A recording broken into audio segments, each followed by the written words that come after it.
Hey, Curtis. Hey, Oz. What movie you got for us this week? Oh, the masterpiece we have this week as we continue Board Game Month combines a 20-sided die with a whole lot of Lord of the Rings, Return of the King, and Game of Thrones. Mm-hmm. All of the Jeremy Irons acting from Dead Ringers, all filmed in living color. You can do what you want to do in living color. This week, we're talking about 2000's Dungeons and Dragons.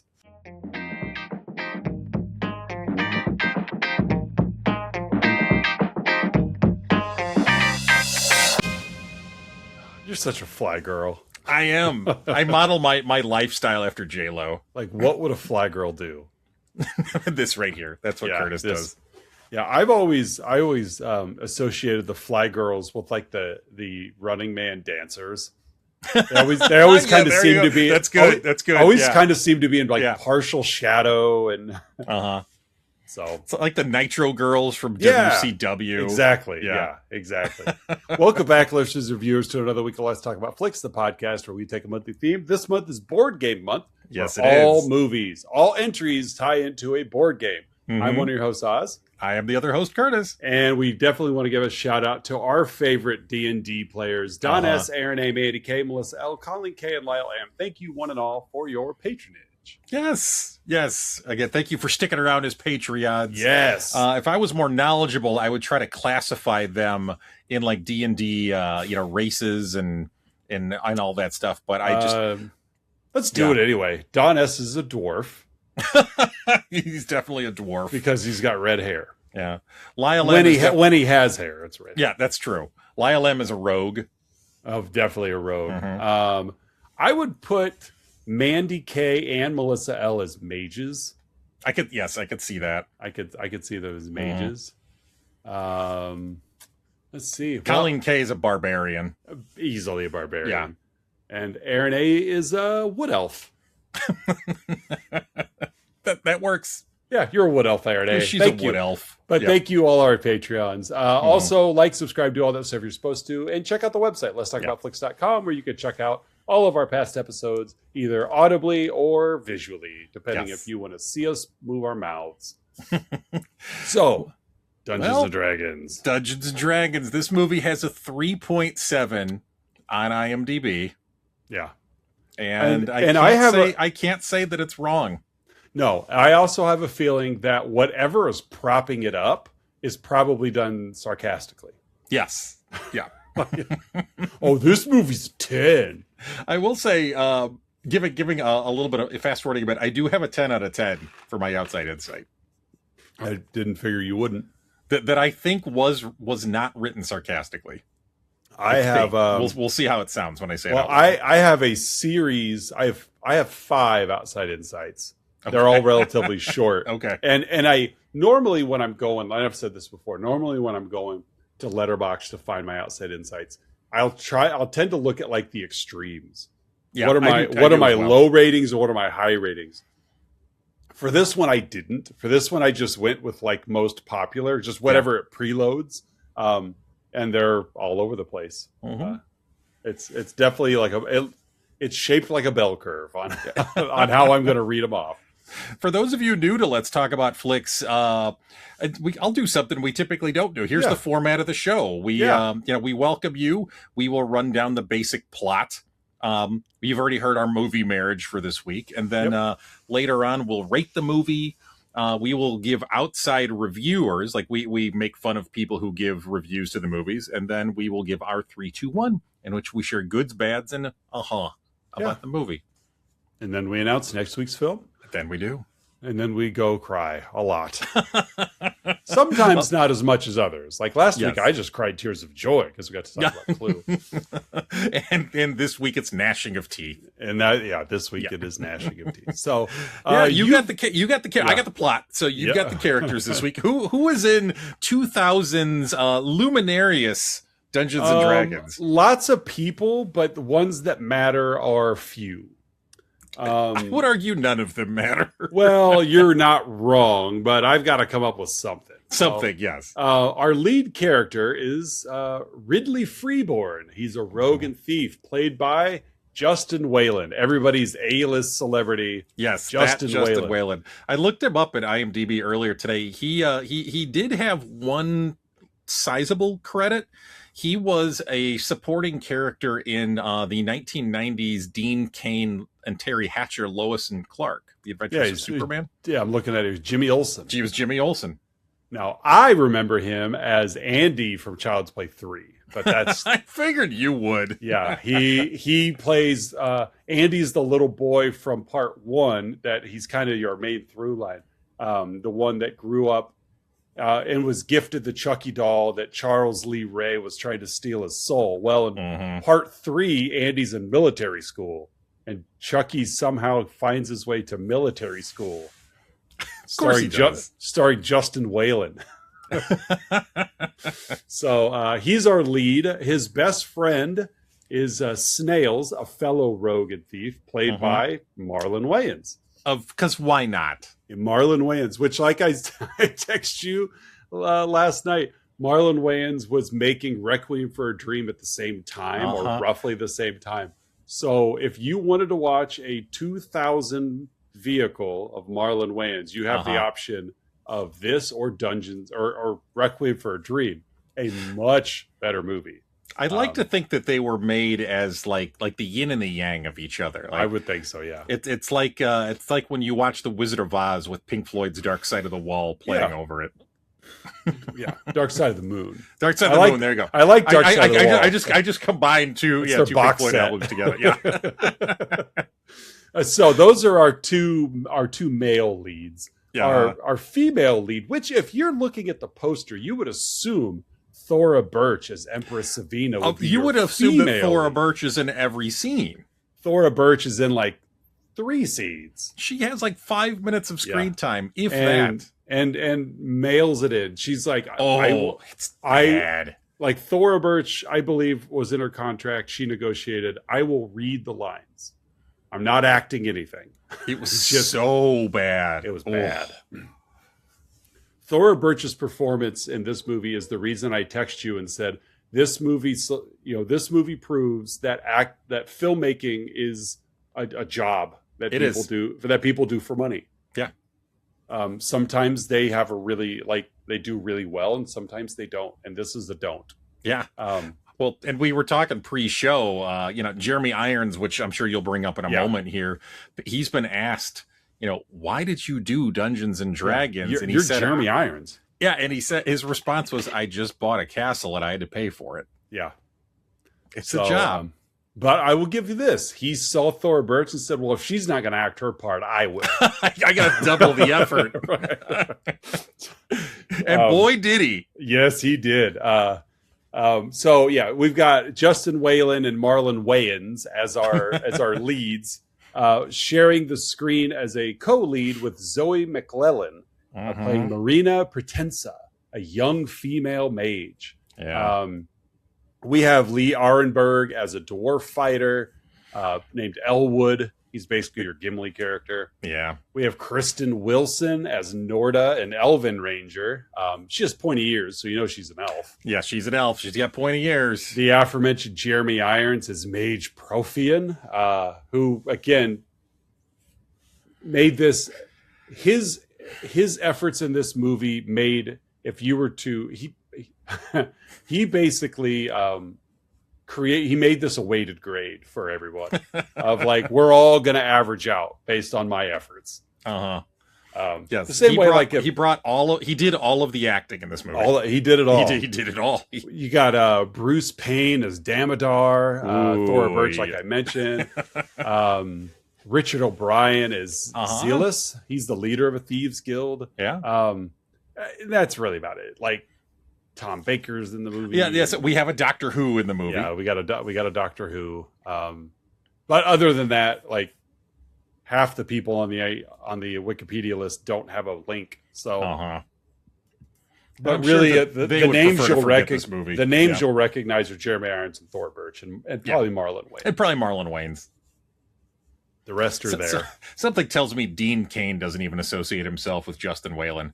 Probably not. Although why anyone would want to associate themselves with Dean Cain these days is beyond me. Yeah, no kidding. And to be fair, I don't want to knock anybody in this movie, because like even Justin Whalin, like I get the vibe, like they're having a good time.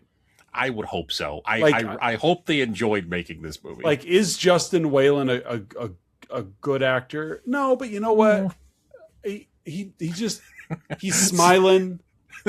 Somebody's proud of him. He's just having a good time. He's got a meemaw who was proud of seeing him on the big screen. Like Justin Whalin reminds me a little bit of like Will Wheaton. Yeah. Of just like, you know what? I'm happy to be here. You know, like I'm just kind of a boyish charm, you know, yeah. But it is what it is. So that's the cast.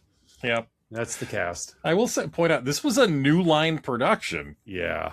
You know, you saw the New Line Cinema logo come up at the beginning, and for a split second, it's like, Lord of the Rings, please be, please.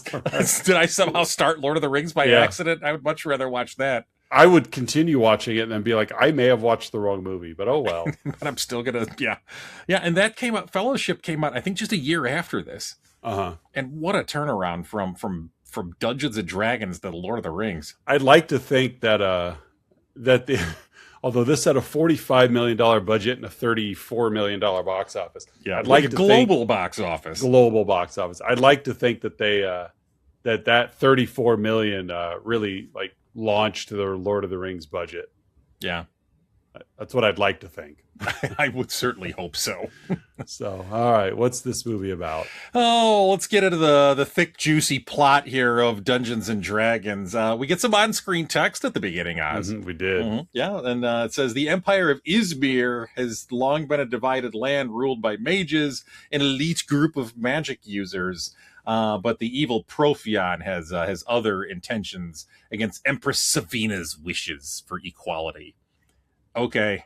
Yeah. So we have good mage and we have bad mage. Yeah. Basically, I can't wait for like Star Wars, like Galactic Council meetings and. Yeah, I almost put Star Wars Episode 3, or I was either going to put Episode 3 or just the prequels. Yeah. In my movie marriage, just because there is that one big scene where it's basically like the Galactic Senate. Yeah. Oh yeah. It's like this movie got real political towards the end. Yeah. But it's basically you have good mage trying to spread equality for all the people, and you have bad mage who wants to keep the power in the elite few. Well, how do we know she's a good mage? Oh, it's because she's dressed in white. And how do we know he's the bad mage? Because he's dressed in black and red. Yeah, and he shows all of his teeth when he cackles. All of them, yeah. So we meet Profion. I had a hard time just keeping track of character names. That's how disengaged I was from this movie. I was very disengaged. Like I watched it a couple weeks ago and took my notes and stuff, and then I watched it again this morning while I was grading, and I had more fun grading than I did trying to have this on in the background. You're like giving side eye to the movie, like shut up. try to work here. Shut up, Profion. So we see him with his underling Damadir. He's shooting magic into a green stone. He's trying to artificially create an artifact that can control dragons. Like that's the whole thing. He's after this artifact so that he can control all the dragons, a la again the Game of Thrones reference from earlier. Yeah. He orders his minions to release a CG dragon. He thinks that this thing he created can control it. We see a man on fire, which almost made my good list. Just there's a man on fire. Yeah. Doesn't work. They drop the tooth spiked gate on him, a la Return of the Jedi. Yep. Which I also thought about putting in my movie marriage. I thought that too. Like, oh look. Yeah. Thankfully it's the Rancor. Yeah. So after appearing to work, the dragon rebels. They drop the gate on it. We see bad CGI dragon blood like running everywhere. It lights the river on fire because I guess dragon blood is flammable. Because why not? Profion states, and again, basically, like, he gives the plot away right here. He states that he's afraid the Empress's radical views will inspire others, and that she'll use her scepter. Basically, he wants to destroy this threat of revolution, this threat he sees from the younger generation. We meet rogue thieves Ridley and Snails. They're observing the CG fire. Ridley wants to give those mages payback because the mages are the elite society, and then there's your lowly everyone else. Ridley, because again, they're thieves, he proposes that they rob the magic school, which is literally called the magic school. They'll be the envy of every thief. And we also meet Savina herself. She's counseling with some other mage called Vildan. The people should be free, whether commoner or mage. He states that he's searching for the Rod of Savril. So we get a thing. We get a thing that the movie will chase after for most of it here. And this Rod of Savril can control the red dragon. So, of course, Profion wants the rod as well.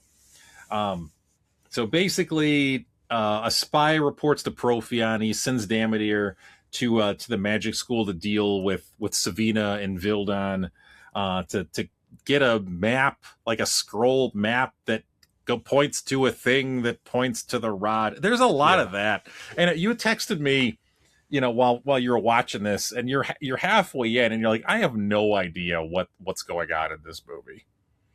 So there's 75 locations. Yeah, like every scene is a different location, but there's never travel. They're just there. They're just there. And so there's no journeying. There's just destination.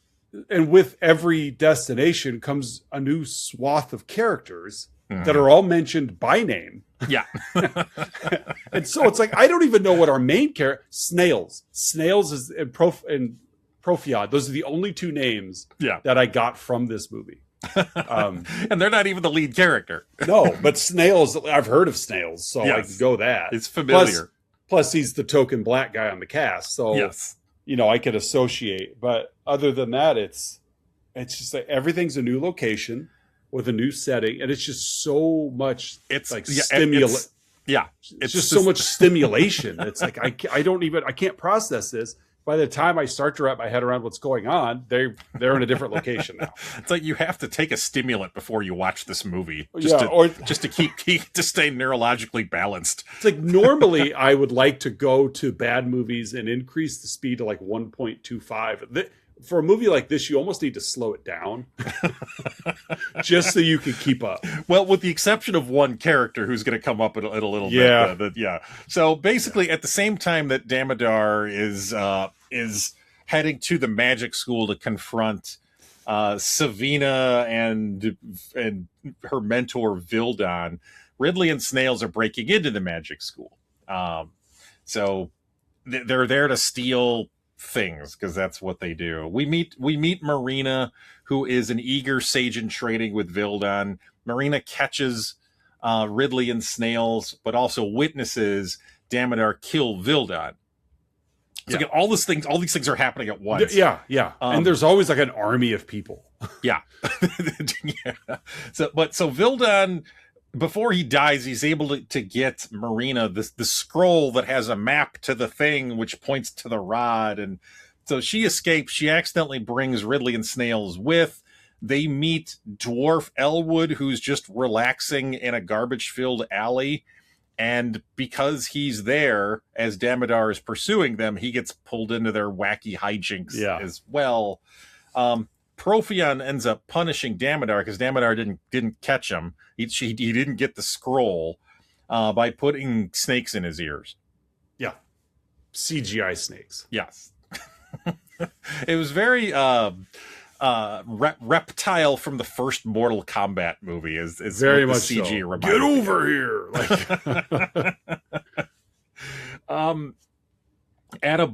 Marina and Ridley and everybody, they end up at bar, and they're sort of collecting themselves, and Elwood the dwarf is doing dwarf things, because apparently in this movie all dwarfs do are eat. Yeah. And so have a beard. Eat and have beard. Marina and Ridley somehow get sucked into the scroll. They reappear a couple minutes later. You never see them in the scroll, but like they just reappear and now they know things. Yeah, that's the one destination we didn't go to. Yeah. Which would have driven the plot, but yeah, we don't go there. While they're at this bar, Snails ends up hitting on Elven Ranger Norda as well. And so Elwood then sees Damodar enter the bar, starts a bar fight. They all end up escaping with Snails and the scroll, and Ridley, because they ended up in the scroll. Again, none of this makes sense. As I'm saying this out loud, I know no one is following along with this because I'm checked out. Yeah, I know you are. I watch the eyes roll back in your head. So they realize they have to get a thing called the Eye of the Dragon before they can get the Rod of Savril. So they go to the Thieves Guild leader and hedonist Xylus, the Richard O'Brien character, who's coming off of Dark City. That's initially, you recognized him from Rocky Horror. I recognized him from Dark City. Right. He was also in Flash Gordon. That's right. He was also in Flash Gordon. Yep. Mm-hmm. So yeah, two of your favorites, Rocky Horror and Flash Gordon. He lived on Arborea. He was one with the trees. Mm-hmm. He was with Timothy Dalton. So Xylus, to get this eye, which leads to the thing, which leads to the rod, Xylus makes Ridley go into this like secret trap thing. It's like a gauntlet he has to get through, and of course, it's filled with spikes and flamethrowers, and it's very Indiana Jones and the Last Crusade. He has to get through these like crucibles to get to the end of it, and of course he does, because he outsmarts the Doomsday device. And of course Xylus, because he's a thief, doesn't end up wanting to hold up his end of the bargain. But then Damodar appears and scuffle ensues, and like none of this makes any sense. And I realize I'm boring everyone who's engaging with this episode right now, because it's such an awfully told story. I can't retell the awfully told story and make it you're doing a great job though. Thank you for the for the vote of confidence there, for the affirmation. So basically Norda's there. She's trying to take Marina and the scroll to the Empress. Norda's working for the Empress. Damodar captures Marina. He tortures her with his snake ears, learning they were after the eye. Norda ends up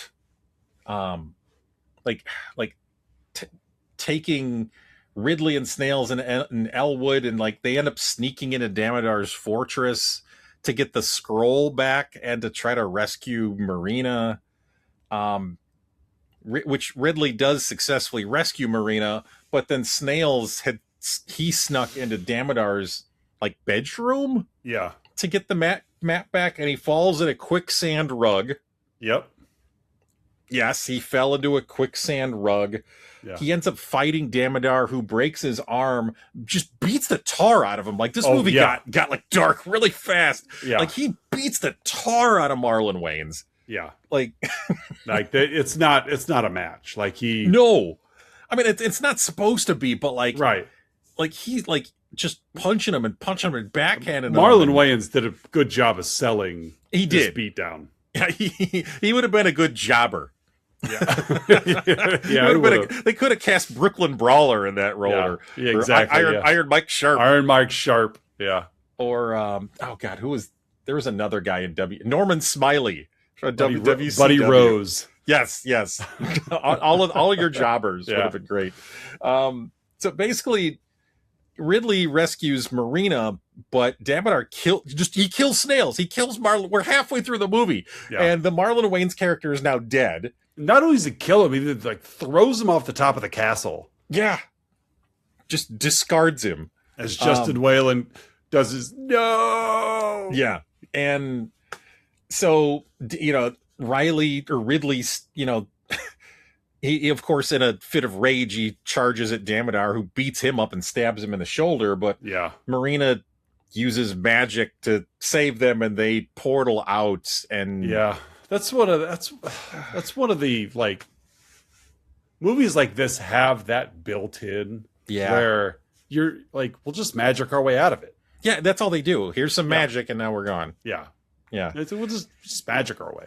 Yeah, we cut to the Empress in our Star Wars Episode 3 Galactic Senate scene here, where she's pleading in front of the council to give the people freedom. I don't know if pleading. I wouldn't give her that much credit for the script said she was pleading, as she was just saying to the Senate, yada yada yada. Please, people should be free and prosperous. Guys, come on.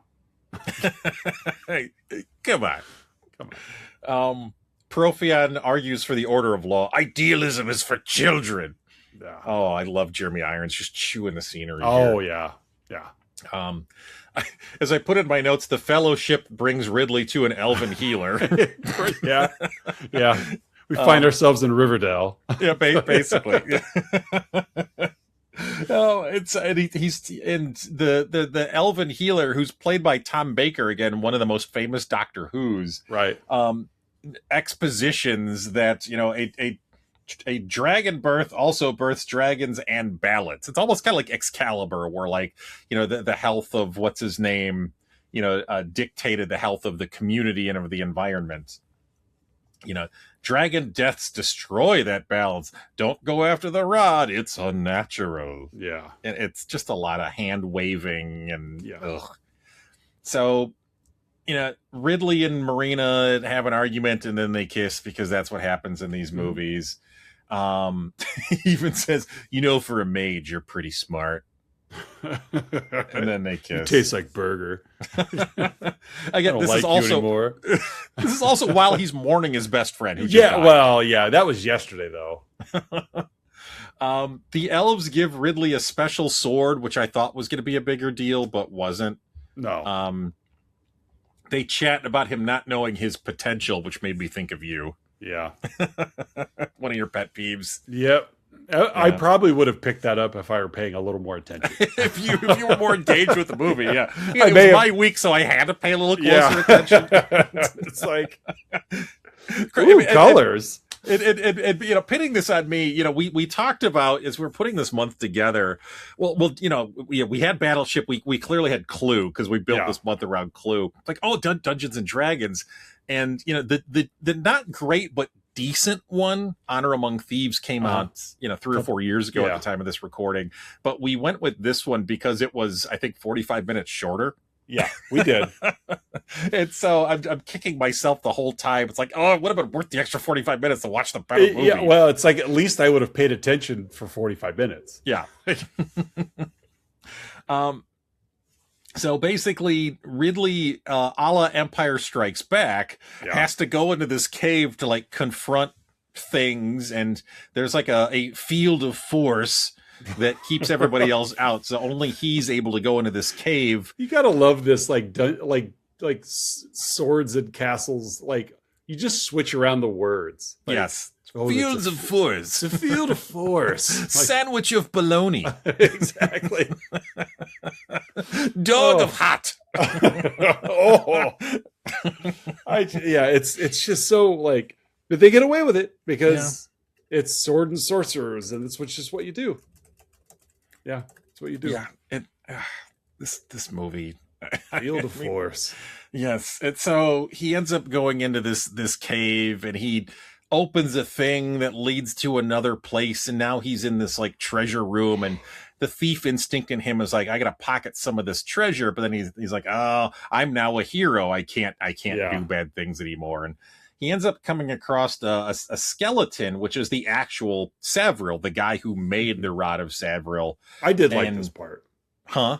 I did like it. The skeleton part wasn't bad. That was It was okay. At least it caught my attention anyway, because that's not a person. Yeah, and so Ridley basically gets the rod from the skeleton of Savril, who tells him whoever wields it will suffer a horrible fate unless its spell is broken. And of course, we don't come back to that plot point, but no, we don't do that in movies like this.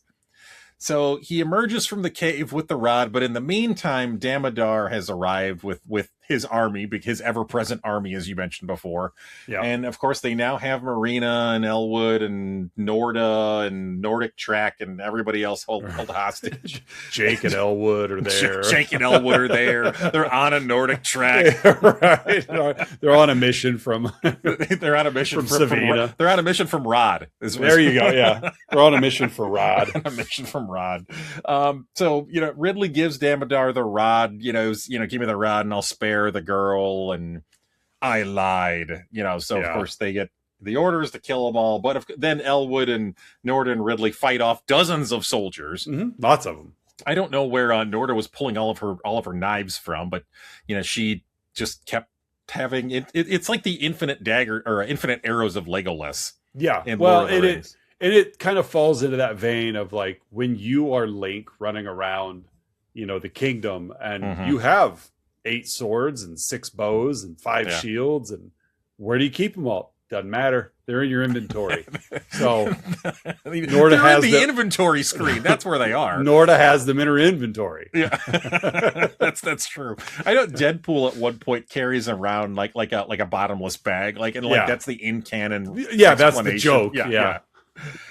So basically, Damodar portals out because he magics himself away, even though he's not a sorcerer. But right. And then, of course, Ridley follows him through the portal. So we're in Act 3. We're back at the Citadel, and Profion's tower is being attacked by some really terrible CG dragons. And he claims the Empress has called them in. So, like, she called in some favors with the dragon community. And and later we do see her writing one. We get Jeremy Irons cackling at dragons being shot out of the sky. He's got a good cackle. He does have a sufficient cackle. Yeah. Damodar emerges in Profion's tower, gives him the rod. Profion removes so basically, Profion had put the snakes into Damodar to punish him earlier, and so he takes them out. Profion casts a spell using the rod, calling for the red dragons, who attack the others. So now there's this big, terrible CG dragon fight in the sky going on. Yeah. Ridley and X-Wings and TIE fighters fighting each other in the early 80s was better looking than this in 2000. Oh, so much better. So much better. Yeah. Ridley and Damodar sword fight. Ridley does a double back gainer to stab Damodar in the back, and he tosses his CG body off the tower. Ridley Goldberg spears Profion. Bill Goldberg. That Bret Hart video you sent me. Bill Goldberg. So he spears Profion, but Profion summons his scepter and then beats the tar out of Ridley. Yeah. Of course, Marina and Elwood and Norda all portal in now, so everybody's there. Profion makes short work of them, but they knock the rod out of his hand. Ridley grabs the rod and says, "Hey, mage, why don't you pick on somebody your own size?" Yeah. I think they're all approximately the same size, but yeah, whatever. It sounded good in the moment. Yeah. It's like, we are the same height and weight. Yeah. So Profion taunts him and says, "You don't know how to use the rod." It's like in Spaceballs. Let's see how well you handle it. I see your Schwartz is as big as mine. So Ridley goes to use it, but then ends up just destroying the rod with his special gleaming sword. Yeah. The Empress appears in the tower with her scepter, because she has special scepter also. Yeah. Profion casts a spell that basically sends Reptile from Mortal Kombat to just climb on her back. Yeah. But then she's able to get her scepter, cast a spell. The big gold CG dragon that she was riding earlier eats Profion, very similar to the sneaks up on Profion. Yeah, it basically like the T-Rex from eating the guy off the toilet in Jurassic Park scene. It's kind of how or the Deep Blue Sea Samuel L. Jackson. There scene. You go. And I think that was only a year before this, if memory serves. It's probably same CGI team, I bet. Exact same. So Profion's dead. Battle's over. We get an epilogue. Voiceover of the Empress declares that everyone is equal. We're all equal now, guys. Yep. You're so saith the Empress. Yeah. All right. With the others present, Ridley mourns Snails in a cemetery. We get a mystery wind blowing. Snails' name appears on the tombstone rock. And Ridley puts a big ruby on the grave, and it hints that Snails is coming back. He uses the power of friendship to portal away, and then credits roll as majestic music plays. And folks, that is 2000's Dungeons and Dragons. I spent about 15 minutes on the plot, and that was probably about 13 minutes too much. Is this the worst movie we've covered? It might be. This might be like just as far as just quality. Yeah, I can't think of any, because I mean honestly, I would choose any of the Hallmark movies we watched in our second month over this. I would too. Yeah. I mean, God, I'm looking back over some of the other garbage we've talked about. I mean, to be fair, we do pick our own. So we tend to avoid stepping in crap. Lethal Ladies has more rewatchability than this. Oh, for sure. For different reasons. But it's to see the guy who created Ninja Turtles. That's and Buff Bagwell. And of course, Buff Bagwell.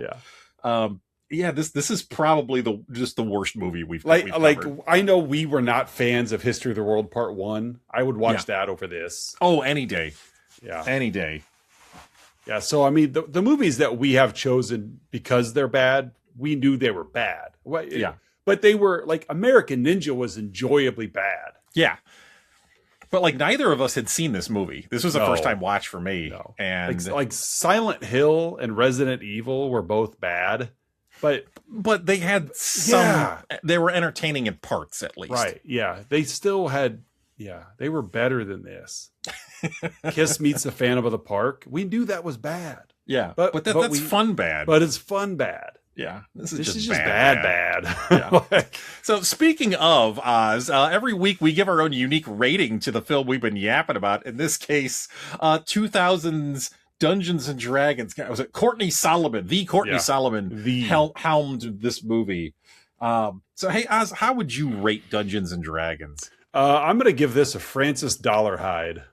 A Francis Dollarhide. Yeah, he's the Red Dragon in the Hannibal Lecter series. There you go. Yes, I almost included Red Dragon in my movie Marriage just because there's so many red dragons in this. Yeah, so Francis Dollarhide is getting it. There you go. What are you giving it?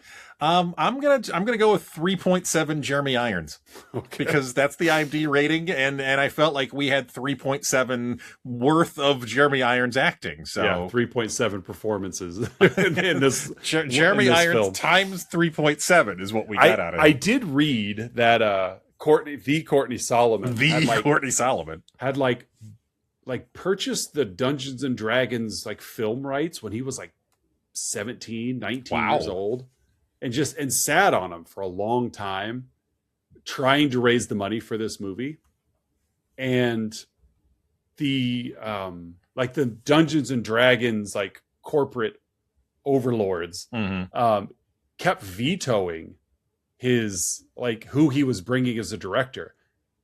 I read at one point he had conversation with Francis Ford Coppola to make this movie. And they vetoed it. And so they were basically like, you make it. So this was it's either you do it or Francis Ford Coppola does it. And who wants a Francis when we can have a Francis? When we can have a Court? We can have a Courtney. So I read that and I was like, wow.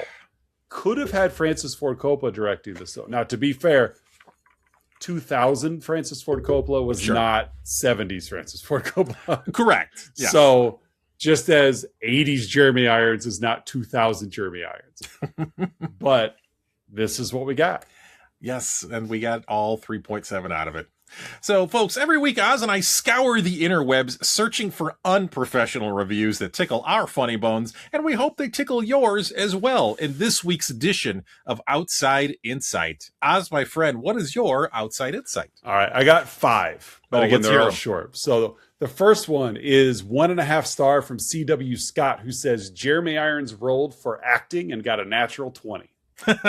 Nice. I like that. Matthew gives a 1 star, says this movie is so boring that even Jeremy Irons' wonderful overacting cannot save it.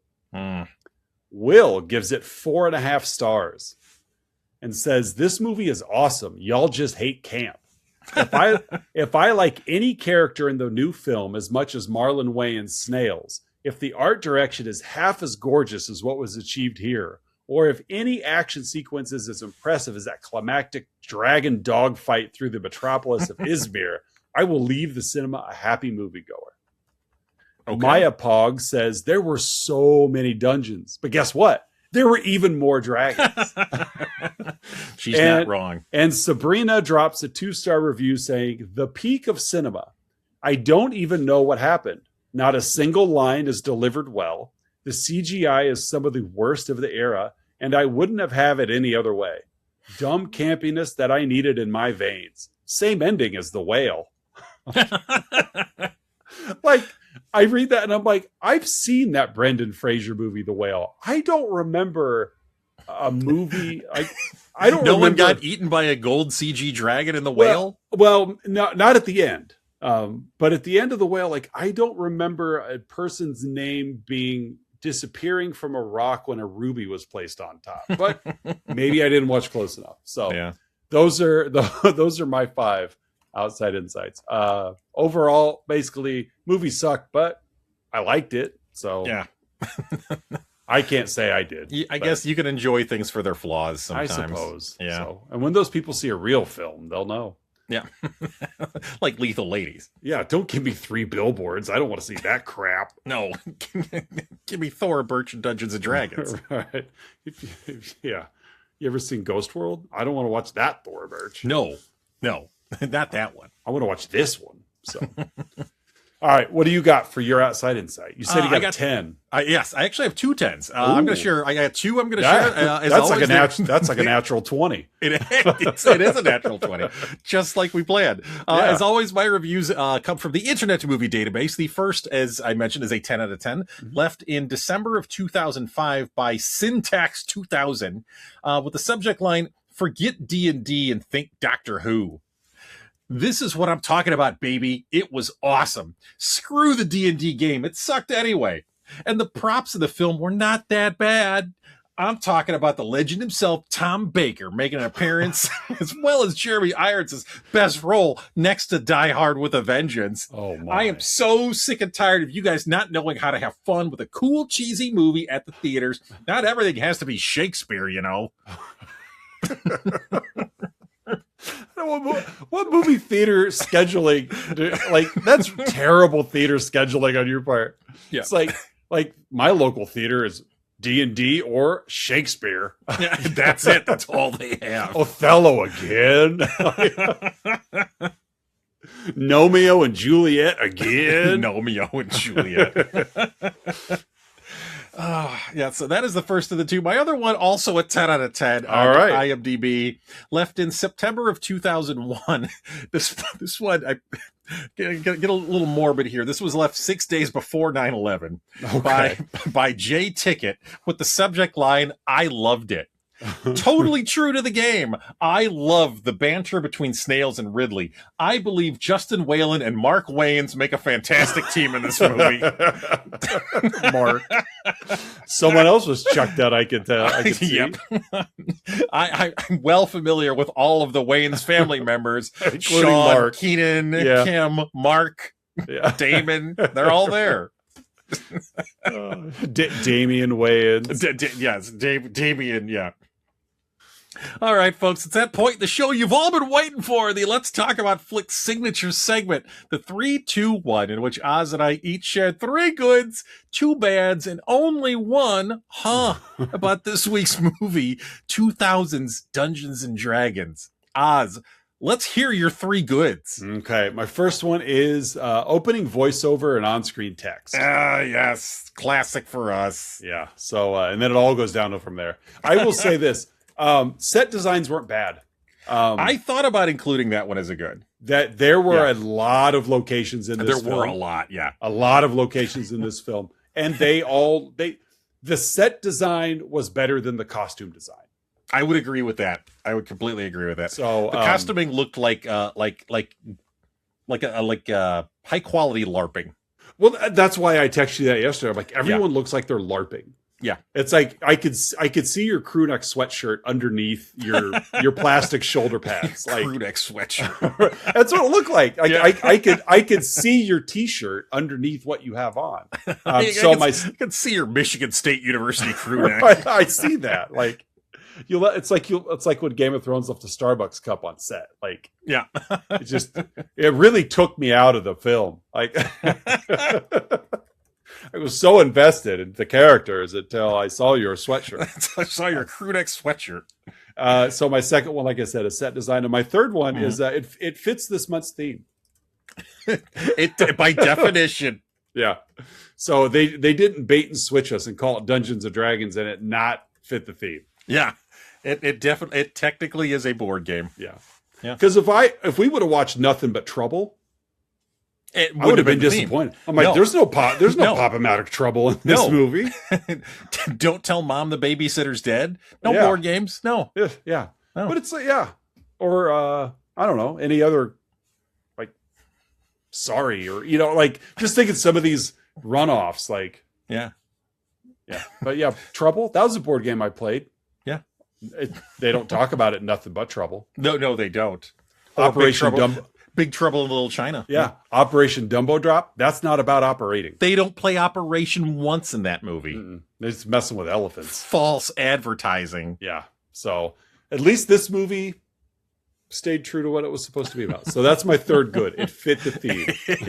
It is a movie about a board game. It allowed us to complete the theme for the month so we could talk about Clue. So we could, to give us the reason to talk about Clue. So those are my three goods. What do you got?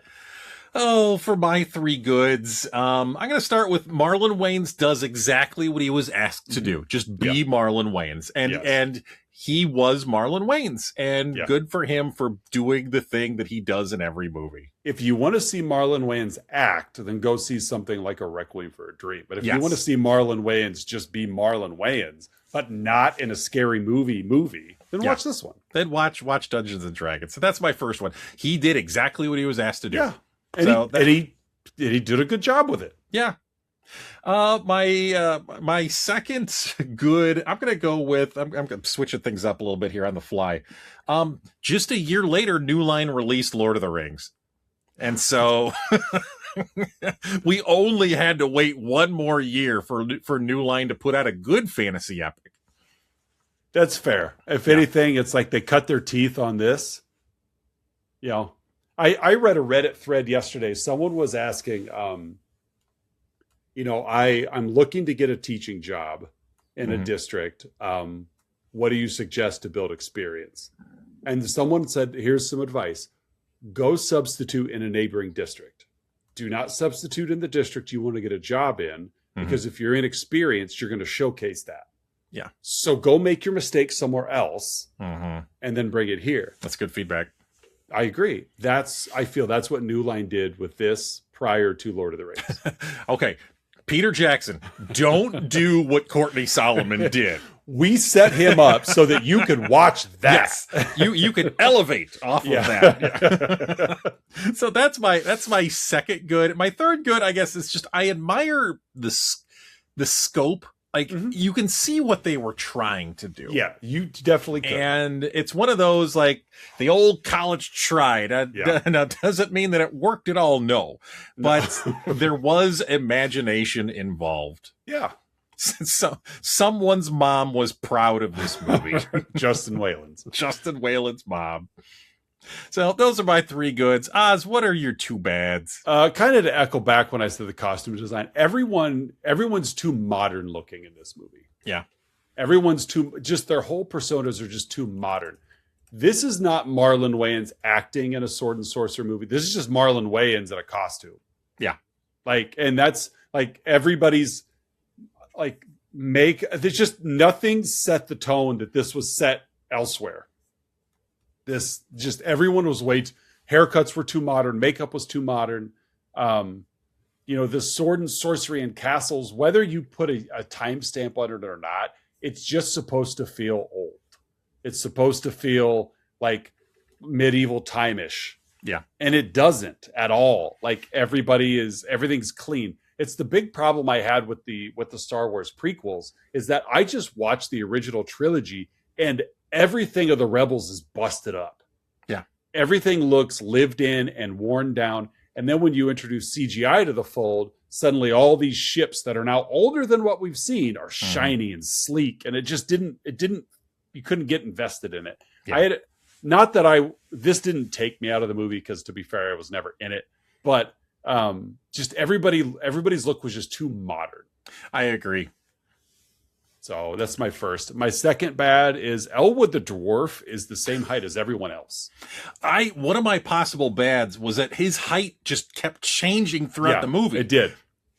Yeah. Like sometimes he's as tall as them, sometimes he's 2 feet shorter. Yeah. Like yeah. It's just I have him. He's at average height. Like in the majority of the group shots, like Elwood is arguably the biggest physical presence of the group.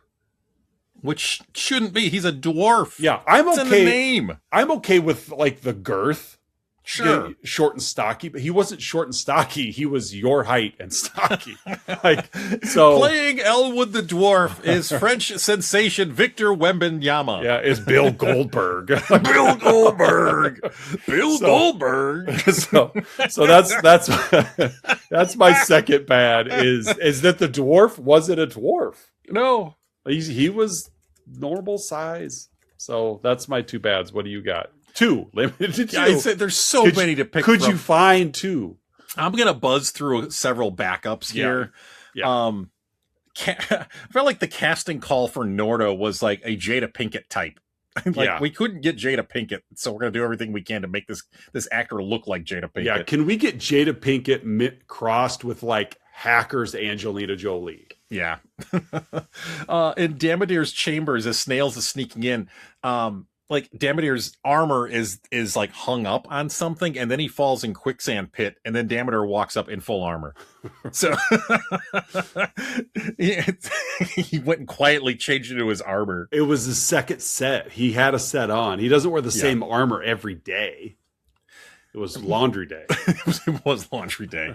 Most of the acting in this movie is just terrible. Bruce Payne, Justin Whalin, Zoe McClellan, Thora Birch, we've mentioned. Mm-hmm. Yeah. Oh God, nobody's really likable in this movie. No.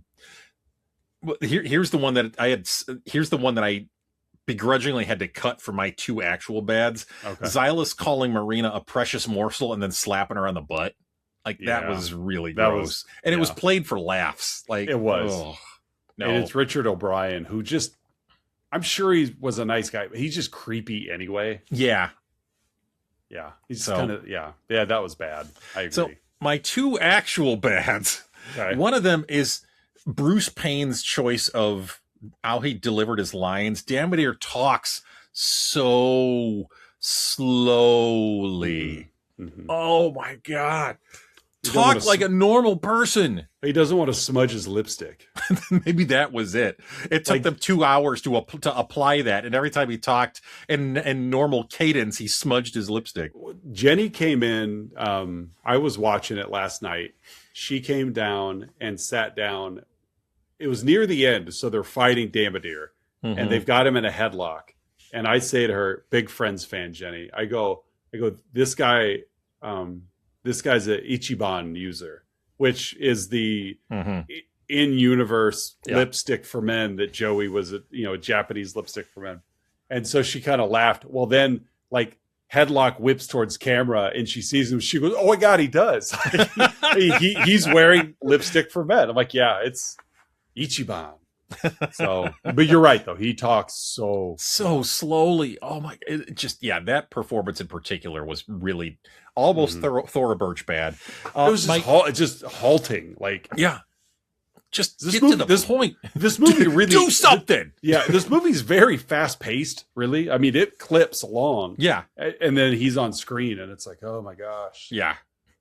And my other bad is killing Snails halfway into the movie. The only relatable character, the only fun character, and he's dead halfway through. And it was a brutal death too. Yeah. Like, this is supposed to be kind of a fun, jaunty movie. It was the only brutal death in the movie. Yeah.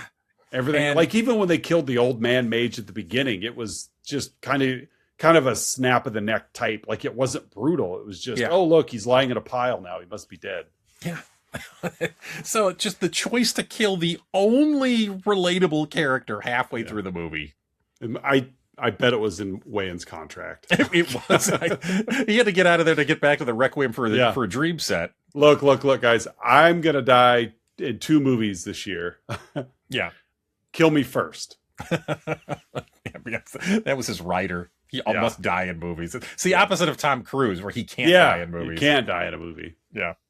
So those are my 2 bads. Oz, what's your Back to Snails and Damodar fight. When Snails sizes him up and Damodar is doing his thing, Snails yells at him, "I'll see you in hell." Does hell exist in this realm? That's a good question. Like, I'm not an overly religious person, but I attribute that to, kind of Christian belief system and the Bible or whatever. Yeah. So that kind of fell back into my everything's a little too modern. Sure. Like does that mean something? I'll see you in hell? Is that a location we haven't been to yet?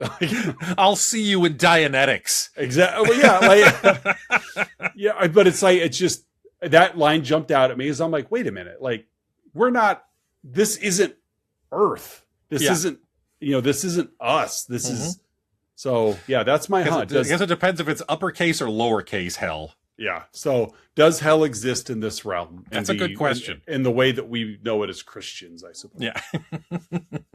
So that's my That's an excellent Thanks. What do you got? My is going back to the bar where they just escaped from Damodar's forces and they're kind of collecting themselves and they're examining the scroll. Elwood the dwarf sees Damodar walk in and he always has his goons with him. And so to cause a distraction, Damodar just runs into a room and yells, "Bar fight!" Oh. And then everyone starts fighting. Elwood? Yeah, what did I say? Did I say Elrond? You said Delvedere. I like that idea better. Damodar running in and yelling, "Bar fight!" Yeah. Saying it really slowly. Sorry, Elwood the dwarf runs in. He was wearing blue lipstick at the time, so maybe that's what confused me. But yeah, so the dwarf runs in and just yells, "Bar fight!" And then everyone starts fighting. That's what you do. That happens in every movie of the school when they yell "food fight." Yeah. Everyone suddenly loses their mind and like, finally, I've been given permission to fling food. Patreon subscriber Melissa L it was on and she was in the room when that came on and then she quoted the Simpsons reference that you and I have quoted on camera before hey, let's fight. That's fighting words. That's fighting words. Oh. So that's my and that's 2000's Dungeons and Dragons. May we never speak of this movie again. That's fair. We've got 1 week left. We do. We have 1 week left in board games. So we started with Battleship, which wasn't it wasn't great, but wasn't as bad as we thought it would be. No, it was not. It was not as bad as we thought. And then Clue, which is the pinnacle anyway. Yes. I mean, that's Clue would have been Clue would have been the best movie we watched of the majority of the months of the show. Oh yeah, top tenner, tenner, easy. And then Dungeons and Dragons. So just like that, we're right back at rock bottom, folks. Yep. And I have a feeling next week's movie isn't going to be too much better. Truth be told, I started watching this. I'm half an hour in. It's only an hour and a half.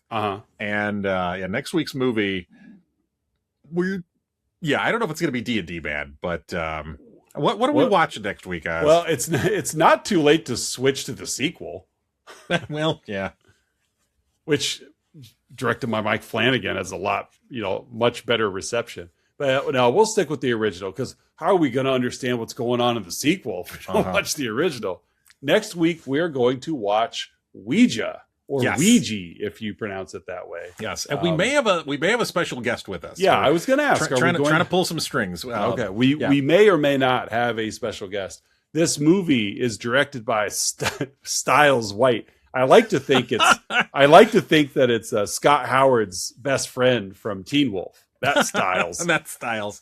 Or it could be AJ Styles. Or Julia Styles. That's right. Julia Styles. It's probably Julia Styles. Probably.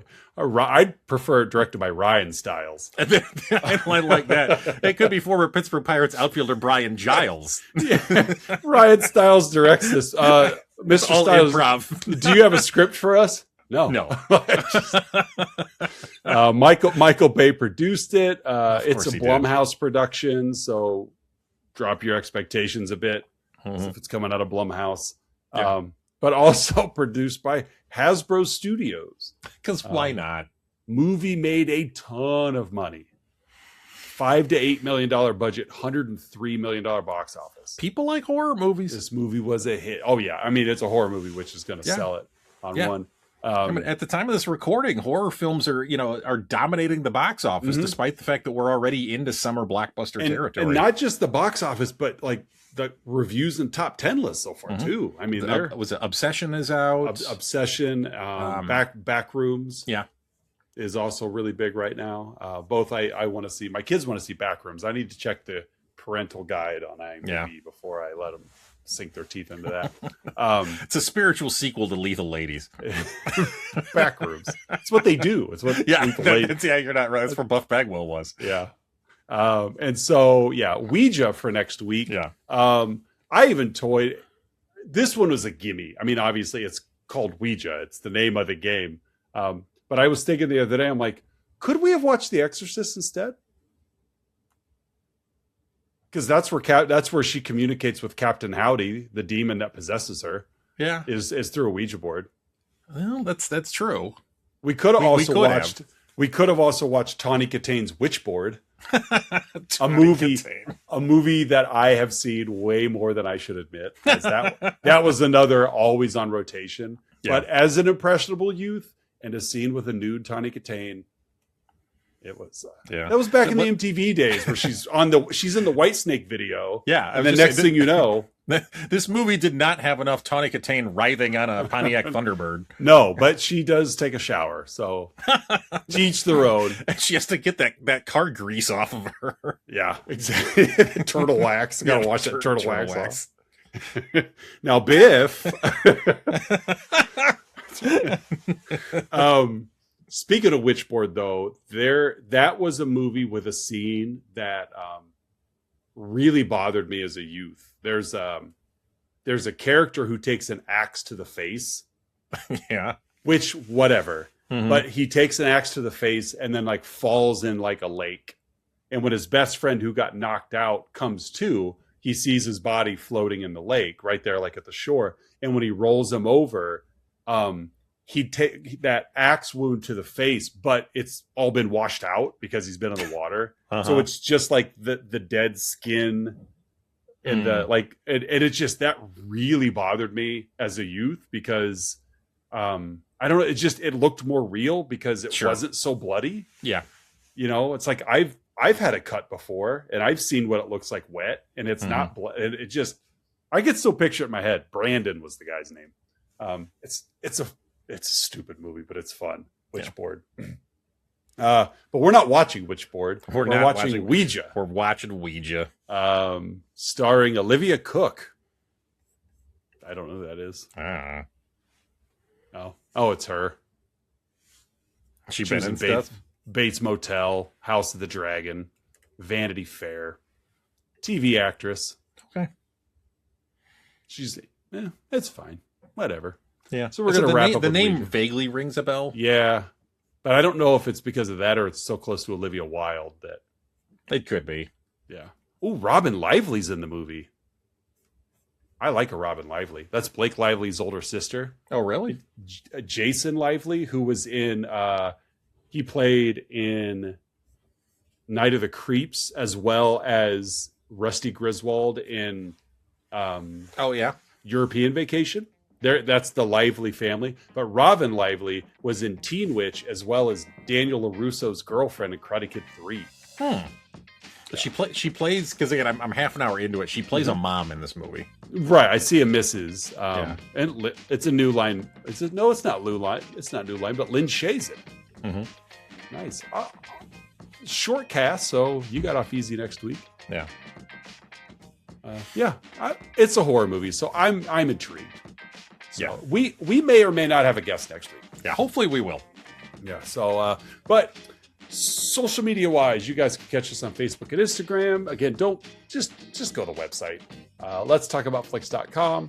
And we've got one more week, and we will announce next month's theme as well at the end of next week's episode. So make sure you come back next week to catch us talking about Ouija with or without a guest. TBD. So for another episode of Let's Talk About Flicks, I'm Oz. I'm Curtis. And we'll see you guys next week.